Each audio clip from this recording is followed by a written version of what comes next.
Gurmargath Leska Herlican, I'd like to welcome Minister Riordan into the House again. He's in office just over 6 months, and I think he's been in, this is either his second or third time in the Seanad on direct provision. An issue that is very close to the heart of a lot of senators here, and indeed the all-party working group on direct provision was founded out of, from this House through Senator Van Turnout, Senator O'Clarty, others, including myself. And we have endeavoured to keep this issue in the public domain by debating it here. And Senator Van Turnout had a very interesting and very successful motion on this issue last September, which you did address, Minister. We have, as a country, been campaigning in the United States with some success, and in other ways limited success, for the rights of our own citizens, the 50,000 of our people who are undocumented in the United States, people who can't come home for funerals, for weddings, for special family events, to see elderly relatives, etc. But yet, this country, in my view, has in some way not necessarily turned its back, but turned sideways in terms of how it deals with the vulnerable people who come to our country. There was a time in the 1970s, 1980s, where there were signs up around America, no Irish need apply, and indeed in other European countries.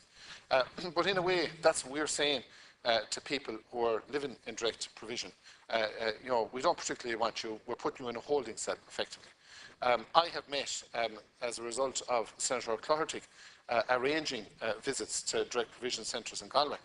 And indeed, we have had them here in Leinster House on a couple of occasions, where they've outlined in graphic detail the psychological trauma, the absolute sense of hopelessness, the sense of being a prison or with no sentence. Effectively, they're just a prisoner, not knowing when their sentence is going to finish.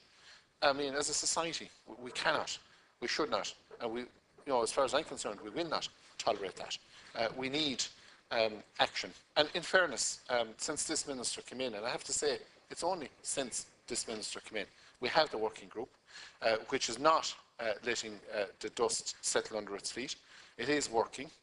We've had the McCuckick judgment, which did outline in detail that the complaints procedure was not independent, was not fair, was not up to purpose, was not fit for purpose, and needed to change. So I think that that's a number one immediate priority that possibly, Minister, you will have to deal with yourself outside of the working group and just put a system in place that has the confidence of people, that has the confidence of people who are in direct provision. But that's a small step that can be taken as a matter of absolute urgency, because the courts in our land have found that it's not fit for purpose. But I always believe in positive politics, and I always believe in consensual politics where we can achieve it. And I have to say that members of the opposition, both of Fianna Fáil and Sinn Féin and Independents and others, are all at one on the need for this problem to be resolved. I hope that 2015 is the year where we have a proper resolution and a long-term sustainable resolution to the problem of direct provision. I would call on the Minister today to initiate an amnesty for anybody who has been in direct provision for longer than 4 years, irrespective of their circumstances, irrespective of whether they have been turned down and it's on appeal, irrespective of whatever the background or the circumstances are. Anybody who has been living in direct provision in this country longer than 48 months, I think this state owes them an amnesty. For the people who are in direct provision less than 4 years, they deserve fair play. They deserve proper procedure. They deserve their applications to be dealt in a timely fashion. I visited Direct Provision Centre in Lisbon, organised by the Irish Refugee Council, along with my colleague Senator O'Clarty. And while their system wasn't perfect, and certainly the Refugee Council in Portugal would tell you straight up that it isn't perfect. But God, it's a lot more perfect than our system. Nobody will be, it would be considered completely unacceptable if somebody was in a direct provision centre for longer than 6 months. They're usually dealt with on arrival. The centres they're in, I would describe them as centres of excellence. They have all sorts of facilities. They have opportunities to learn the language, to integrate, to become familiar with the culture of the country. There's all sorts of sporting facilities. There's proper decent cooking facilities where they can cook the food of their choice from their own country if they so wish. There are significant advantages to the system that's operating in Lisbon, but yet it is far from perfect. And as I said already, the people in Portugal would tell you that. But certainly if we're looking at a model that we could base ourselves on, in terms of timelines, in terms of facilities, that's one to look at. Because I don't believe, for the millions we're spending on these reception centres in this country, that we are getting value for money. I think we need to look at establishing reception centres ourselves as a state that would deal with that. And indeed, a far better system in airports and ports as well. But ultimately, I believe firmly, and I have for some time, that there will be a Taoiseach in the future standing up in the Dáil, delivering an apology to people and children who have been grown up in direct provision. And unfortunately, that's something that our generation are responsible for. We look at some of the apologies that's happened in the Dáil in the last year or two. It was other generations were primarily responsible for that. But I'm just pointing out very clearly that when the apology does happen, and I've no doubt it will happen in the future, that it's our generation will be responsible for treating people like that. Thank you, Senator. I now call on Senator Ivana Bacik. No, I think maybe it should go to the Okay, the opposite. Oh, sorry, my apologies, Senator Pasqualini. Thank you very much, Senator. Thank you, Senator Patrick. And I'd like to welcome Minister Riordan once again to the House. I recall that when he came here not long after he had been appointed, that he said that one of his major priorities was to address this ongoing issue, which has since been a running sore in our immigration policy, going back now over about almost 20 years, when at the time of the beginning of the cycle of the Celtic Tiger, that we started to attract more and more people into this country to the point where we had to set up some system to accommodate them. I've never really been able to grasp the reasons why people have been left in direct provision for so long in this country. My understanding is, from people who know more about it than I do, that it's to do with a lot with our with the legal system in this country, which allows people to go to the courts on a regular basis, that if they have their initial appeal turned down, that they can then go again. In a way, it's probably like maybe a lawyer's paradise. But I gather that that's one of the issues, and I'm not sure whether there's anything can be done about that in legal terms to prevent people their right. Yet at the same time, as Senator Conway has said, we have ended up with people who have been in direct provision for so many years now, and it really must be a very, very difficult time for people who I saw one case recently reported in the paper where the individual had been a very highly qualified individual in Cork, and he wasn't allowed to work. So it must be very, very frustrating. I don't know whether the Minister in his working group was going to tackle this issue about work, other than giving them, what is it, 19, 20 euro a week. He did say that there had been two significant developments on two matters which he spoke about when he was with us in September. And by the way, I want to compliment him for coming back into the House, as he promised that he would within a 6-month time frame, and that there have been, as he says, significant developments.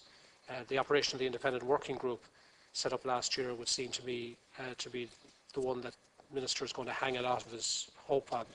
And I think that it's to be welcomed, particularly as they are in that the working group set up 3 smaller, more focused working groups dealing with the improvements to the living conditions in centres, aimed at showing greater respect for the dignity of persons in the system and improving their quality of life. I don't know how you're going to do this under the present system. If asylum seekers are coming into this country, they have to go through a particular process. And I would like to think that, irrespective of the shortcomings that's been in the system, that at the very least that they are afforded some dignity as human beings. The improved financial, educational and health supports for asylum applicants, again, does this mean that they're going to be given more money? Are they going to be considered that they can work during the period? Also, the improvement to existing arrangements for the processing of asylum applications. And that, to me, of the three arms of the focused groups, is the one that I think is the most relevant. I'm not in any way wishing to diminish the importance of the other two, but if people are not in the system so long that they become sterile or become frustrated or lose their dignity as people, well then I think that goes a long way to preventing that happening. So I'm not sure how this is going to be addressed. How is it that other countries, and Senator Connery referred to Portugal, seem to be able to address it in much the same in a way that we don't seem to be able to address it? And is it because of our legal system? And is there ways of addressing this by legislation, by introducing more legislation that will mean that the system is speeded up, that it is more efficient? Because, I mean, after all, I'm assuming, and correct me if I'm wrong, that the people who are coming in with asylum applications are doing so, as they see it, on the basis of a justifiable cause, that they have left a country where, if they are returned to that country, that they will be persecuted or worse, will be killed, or their families will be threatened. I assume that that's why people seek asylum in this country. And I've often wondered what happened to the Dublin Convention, which was set up with a great deal of fanfare at the time, going back now, again, probably the late 90s.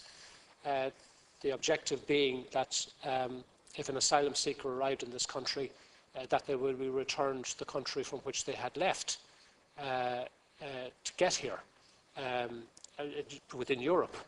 And I often wondered, and I'm not singling out any particular race or ethnicity, but I understand that in the wider sense, I'm not just saying about asylum seekers, but in terms of ethnic origin, that there is a significant number of Nigerians in this country, and yet there's no direct air flights from Lagos to Dublin. So they would have had to come through some other country. I'm not singling them out particularly, but there are other countries where people have come from where there are no direct air links. So how did they get here? The anecdotal evidence would suggest that they came in through London. Others have flown in from Amsterdam. So I'm just curious to know what has happened to the Dublin Convention. Is it gone?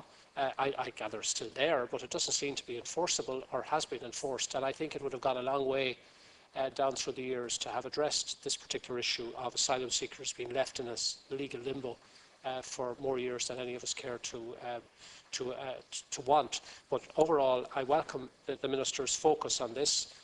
I wish him well in his efforts to try and get to the bottom of it, because I think it's in everybody's interests, both in this country and in the interests of the asylum seekers themselves, and indeed future applicants, that there's a clear, transparent, efficient pathway to eventually establishing whether they can stay in this country or not. Thank you very much, Senator. And I call on Senator Ivana Bacik. I'd like to welcome Minister O'Riordan to the House and to welcome the fact that we are debating this issue again. And I think we debated it, I think, in September, but then again on the 23rd of October in light of the private members' bill. But I think it's very helpful to have regular updates from you, Minister. I do appreciate that on the issue of direct provision, because it is a matter of great concern to many of us in this House on both sides.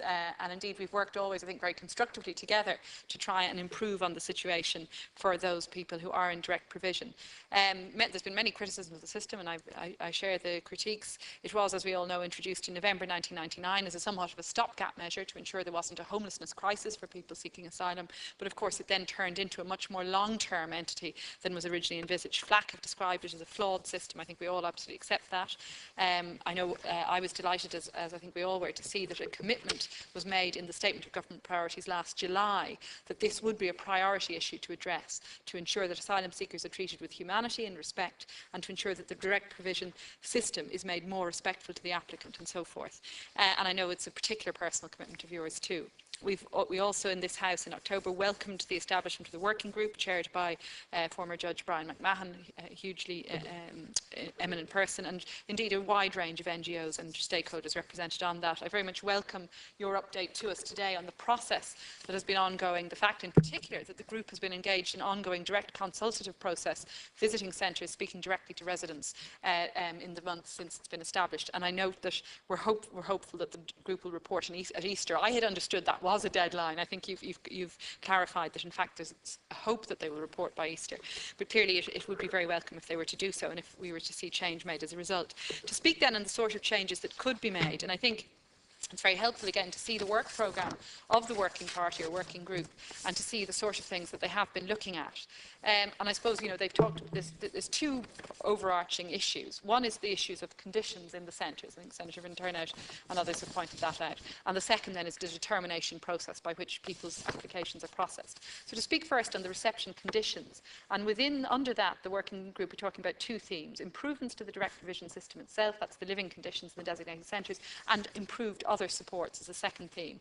On the first theme, to pick, I think, perhaps one of the issues that's been of most concern to many of us, the issue of catering facilities. I know there's 34 centres in total. 2 of those are in fact self-catering. I think Senator Van Turnout asked this question. 2 are self-catering.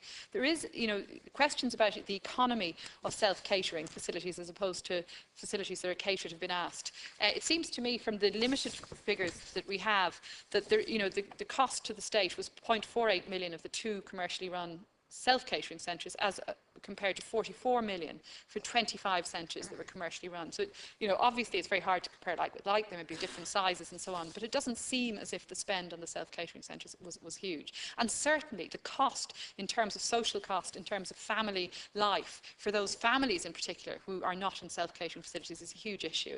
It seems to many of us, I think, the biggest encroachment on, particularly on children's rights and family rights, that people cannot prepare their own food for their own family. So that's one thing I think if we could change one thing on that theme, I think that would be the theme. I know there's no issue for the providers in terms of if they're told by RIA to establish self-catering centres. There might be some cost associated with conversion, but it seems that there isn't any other issue there. There's also issues around transfer, around complaints procedure, the High Court, Judge McKechnie raised, and of course child protection issues, in particular the question of aged out minors and how they're cared for, and separation within hostel facilities so that families and children are not side by side perhaps with single men. And I know that's something that's a very practical issue on the ground in centres.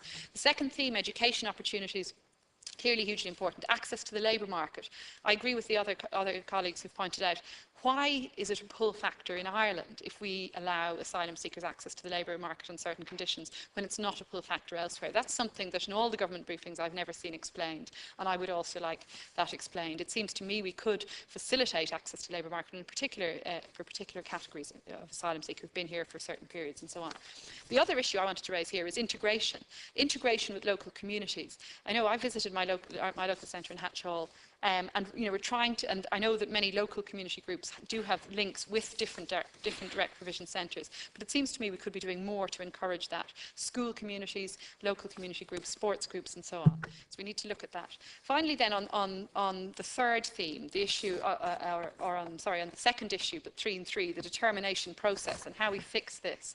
And others have pointed out about the inordinate lengths of time people are staying in direct provision: 45% for 5 years or more, 55% for 4 years or more. Well, certainly I welcome the fact the government have promised publication of the international protection legislation, which will streamline procedures for the future. I also note subtext saying that it might be possible to enable that legislation to apply to certain groups of applicants already in the system. I'd like to see that happen, certainly. But in terms of those who are languishing in the system and who've been there for many years, I do think we need to be more creative. Senator Conway spoke of an amnesty. Personally, I support that. I do think there are ways that can be done, that perhaps without using the term amnesty, but for example, where somebody has a lengthy judicial review application that's been going on for many years due to court delays and due to inadequacies at first instance, where we were one of the countries with the lowest level of recognition of asylum seekers at first instance. That's really the root cause of many of those people who've been in the system for 5, 6, 7 years. If we were to say to those people, we'll settle your case at the door of the court. If you withdraw your application, you'll be given leave to remain here. That's a practical, case-by-case way of addressing the issue and ensuring that people aren't languishing for long periods of time. I think, is in keeping with the government commitment to ensuring people are treated with humanity and respect. Gurmagad. Thank you very much, Senator. I now call on Senator Trevor O'Flaherty. Gur mí mata les hairlaí gus céad fáilteú aire agus camerará tá áthas ar an go tú brú na ceiste se choláidir agus tá brú na ceiste se tá hacaí tomlanad a dhéana sin agus chuir leis an méid brú tá sin an chumá gus be me chuirtíile brúart. I take issue with some of the points that have been made up to now. I agree we're all fundamentally agreed that the system of direct provision is a very, very serious issue. There's a couple of points I would like to make. Just initially on the amnesty issue, I take issue around this because to give somebody an amnesty is to take into consideration that they've done something wrong, that they've broken the law, etc. I think what, under international human rights law, these people deserve is that their cases are determined in some way. So I do think, going back to the suggestions that have been made by the Irish Refugee Council and Doris Limney, we need to look at that under the different categories of people with outstanding protection claims, people with leave to remain applications pending, people with applications pending before the High Court, people with deportation orders and victims of trafficking. I would like to get your response, Minister, on those recommendations. Have you seen them? Have you discussed them with the organisations? And do you agree with them? Because I think to blindly say we'll give an amnesty doesn't actually fulfil the international human rights obligations of the people that we're talking about. The other thing I think we need to put to bed is that we shouldn't tinker around with direct provision. I think direct provision as a system is totally flawed. The concept is flawed. We need to admit that it's flawed and come up with a different concept and work on transitioning from what we have at the moment to a much better system.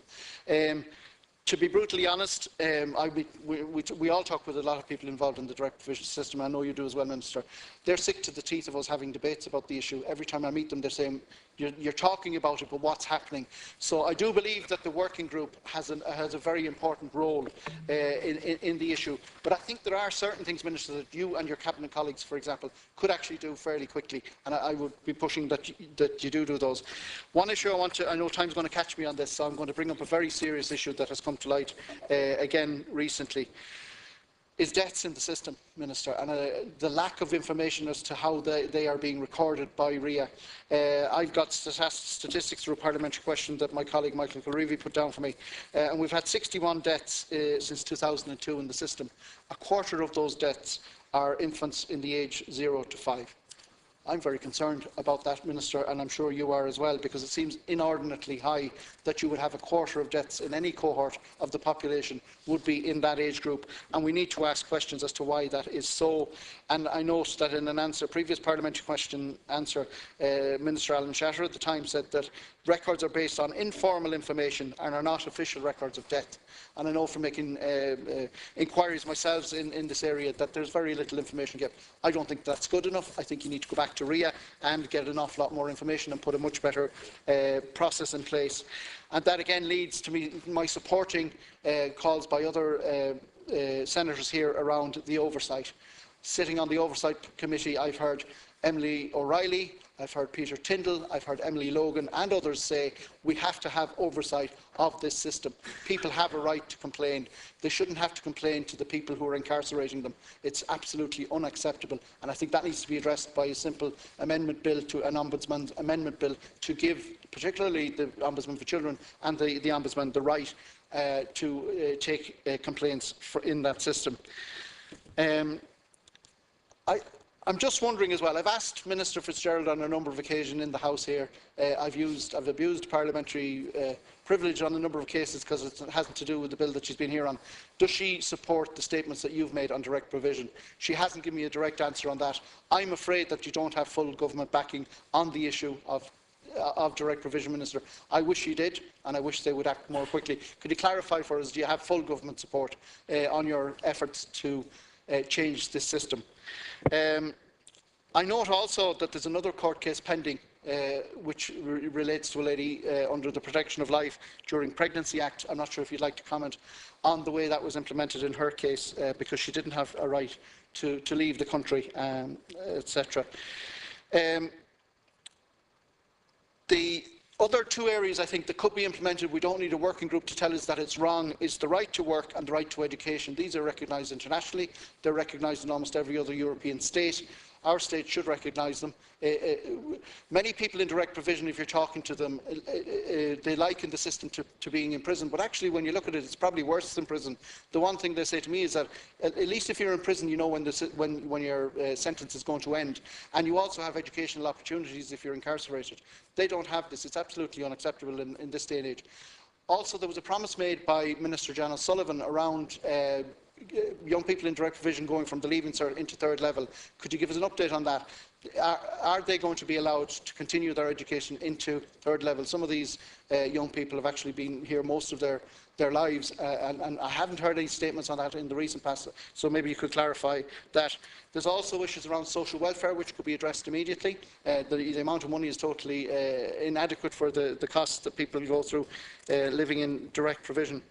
The contracting issues, I note that the previous case that you allude to in your opening statement, Minister, the reason really it fell apart was because direct provision has no legislative basis. So therefore, if it has no legislative basis, it can be changed. There have been serious concerns raised by Doris Limney in particular at the Public Service Oversight and Petitions Committee around the cost of direct provision. The type of companies that are in direct provision, a number of them are unlimited companies offshore. Who's auditing these companies? Who's auditing the money that's going into them? Why can we not bring them in front of Public Accounts Committee to check how the monies are being spent in the companies that are being contracted by your department? From my understanding as well, the contracts are on a rollover basis. They're renewed on a year-to-year basis. Perhaps you could clarify that for me. That's what RIA have told me. And if so, what's the tendering process? I've never seen a tender in a public newspaper for somebody wanting to run a direct provision centre. It seems to me very strange that if we're spending 53 million a year of state funding, that there is no full oversight of the way that money is being spent. Thank you, Senator. I think we need to do that. Lots Thank more you. questions, and I'm sure we'll get another opportunity, Minister, but I do fully support you. I think the infant deaths issue is a very, very serious issue that we need to look at. Thank you very much. I now call on Senator Cullenberg. Thank you very much, Lasco Hirdock. Welcome, Minister, to the House, and thank you for the work that you are doing in this area. I think one of the big issues that we need to approach is this whole question of the time delay in processing of applications. For instance, I was looking at the figures, and you're very familiar with them, where 21% of those presently in direct provision are there for 7 years or longer. 13.1% are there between 6 and 7 years, and 10.6% between 5 and 6 years. So there's quite a number of people in the system within for a period of longer than 5 years. And I suppose that's a huge problem, especially if you're talking about young people. And if they're in direct provision and then the decision is made that they can no longer stay in Ireland, trying to go back to their own jurisdiction is a huge battle from their point of view, because how can young people adjust in that system to go back into their own the country where their parents are from? I came across a case not so long ago of someone from South Africa who went through the entire, I think, the end of primary school and the entire 5 years in secondary school and could no longer stay in Ireland and had to go back to South Africa. And it was a huge change for that person, because he technically, really in real terms, grew up in this country. And that's more reason why this whole issue of one of the things that the working group is looking at is this issue about processing applications in a more expeditious manner. And I suppose one of the areas is this whole system of judicial review, whether we can do more in trying to process that in a faster way. And I know, in fairness, court systems have done a lot of work in this area, but it still sounds an extraordinarily long period of time for someone to be in the system for 7 years with no final decision. The other issue that I think is important is that I think we need to get some information out there to the public as well. There was a survey done in CIT, in Cork Institute of Technology, and it showed that only 2.5% of the people surveyed were aware that the amount paid per child was €9.60 per week. Only 2.5%. So there's a huge lack of information out there with the public. Something like only 30% were aware that it was €19 per week that was paid to an adult. And this is a survey of CIT students.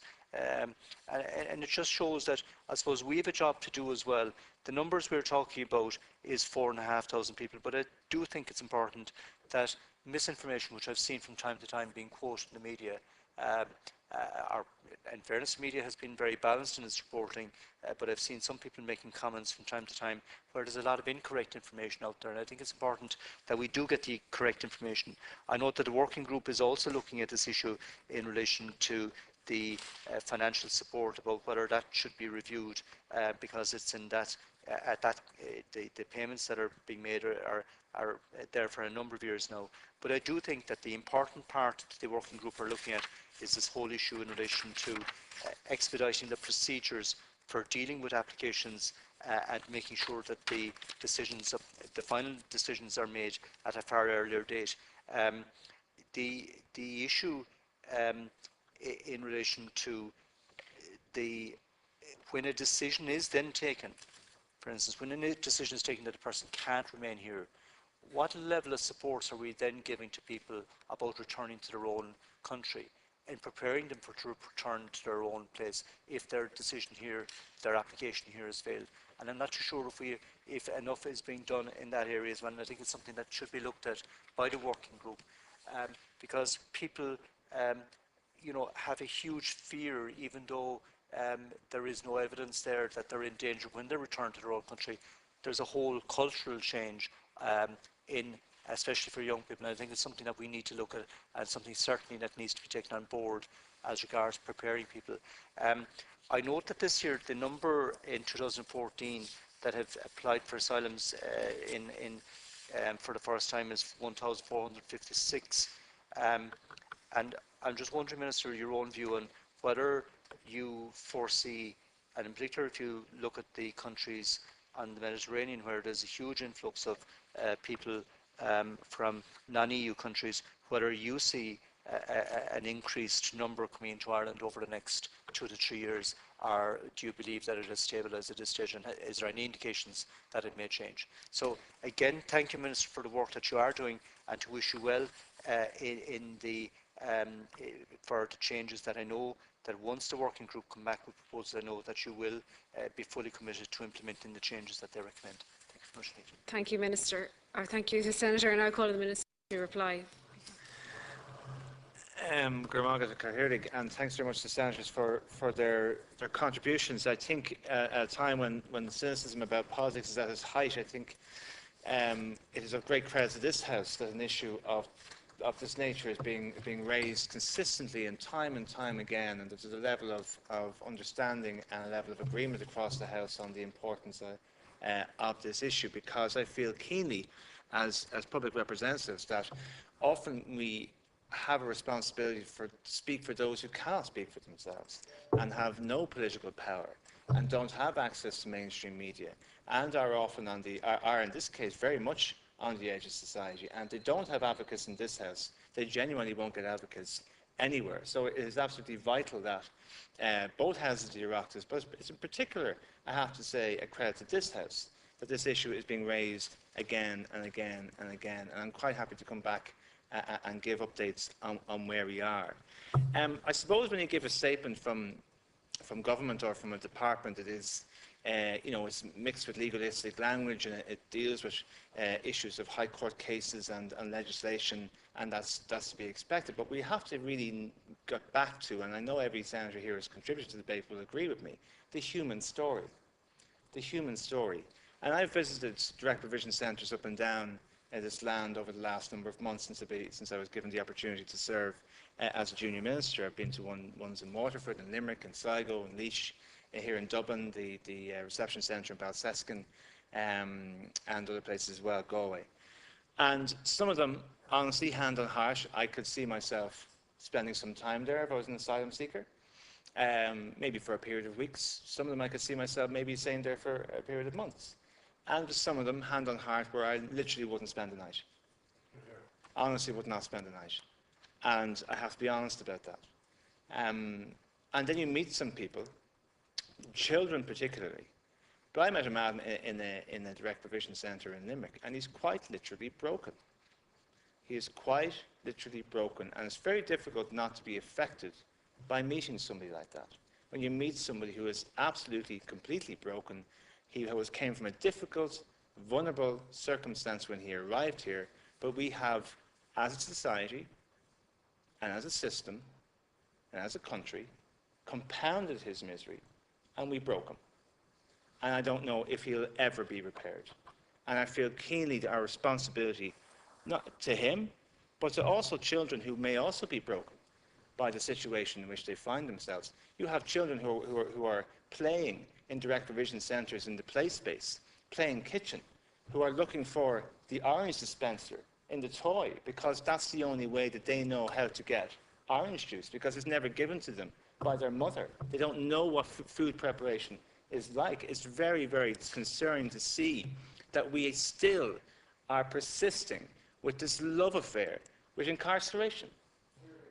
We have a love affair in this country with incarceration. Apparently in the 1950s we had 200,000 people in mental institutions. We have the whole history of mother and baby homes. We have the whole history of mantle and laundries. We have the whole industrial school system. And yet again, we again revert to this system as a way of storing people while they're waiting for their applications to be processed. I would say, though, when this system was first brought in, it was a reaction to about 10,000 people coming in a year, and the reaction was, well, let's ensure that nobody is ever made homeless, as Senator Bacic was saying, and that is, it is a success that no asylum seeker who has gone through this process has ever been made homeless. The numbers are much reduced. I reject this idea of a pull factor. I think we collectively have to reject this idea of a pull factor. I agree. That, whatever improvements we make, if we make a system more humane, if we treat people with dignity, if we aspire for ourselves to have a system that we can actually be proud of, that somehow the flares will go up and that people will come to Ireland who wouldn't have come otherwise. There is more movement of people across Europe now than there has been since the end of the Second World War. So naturally, statistics are going to reflect that. There has been an increase in the number of asylum applications in Ireland, but they have been collapsing since the last 10, 12 years. They've gone from a figure of around about 10,000, 9,000 and odd, to something about 800 over the last number of years. So if there is an increase, it's only because it's been reflected right across the European Union. Many issues that have been raised, I'm kind of loath to discuss because I want to give the working group the independence to deal with them and to deal with them collectively and to come back to government with their recommendations, and that we will deal with them as a collective set of recommendations. I think they can be radical, and I think they can find solutions. And I think that when the working group comes back with its deliberations, that will be find a way of implementing what they are, workable, sustainable solutions that will make this system work an awful lot better. In terms of the protection bill, I mean, and government commitment to this issue, when the statement of priorities for the two government parties was signed off on last summer, direct provision and the reform of the system was in that document. And the commitment was made that a protection bill will be brought before the Oireachtas. That will happen this month, and that a working group will be established, and that's happened. I wanted to see the full report done by Easter. I think there's an expectation there may be an interim report as well, but I think in fairness, rather than asking the working group to spend time on an interim report, to wait a number of months for the full report, I think is a reasonable thing to allow happen. But I mean, I feel keenly about our responsibilities as an Oireachtas and as a society. And I spent half my time in the Justice Department and half my time in the Arts, Heritage and the Gaeltacht Department. And I spent a lot of time on commemorations. And that does affect my mindset on this as well. When we're talking about the 1916 Rising, 2016, the proclamation, rights and responsibilities and opportunities for all our citizens, which was something that was aspirational 100 years ago. The precious nature of childhood, treating people with dignity, values, true Republican values. And then you see the 7 people who signed the proclamation, 2 of them not born in Ireland, another 2 who were sons of migrants to this country.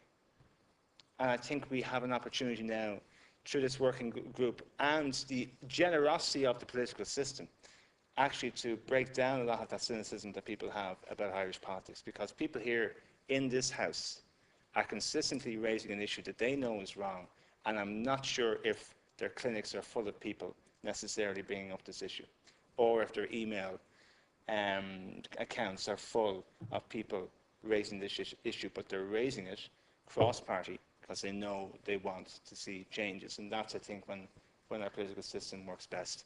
I want to come back and engage with this House as often as I possibly can. I really appreciate the opportunity to do it. I commend your commitment to this issue as a House. And when the working group comes, when the legislation comes through, obviously it should be scrutinised and thoroughly scrutinised. And when the working group report comes back, as I'm quite sure it will, need to be debated in this House again, let's work collectively to make sure that it can be implemented. And at the end of this Oireachtas, when the 5 years of this Oireachtas are finished, we can collectively say that's one good bit of work, a solid bit of work that we can actually say that we collectively achieved as an Oireachtas. Thank you, Minister.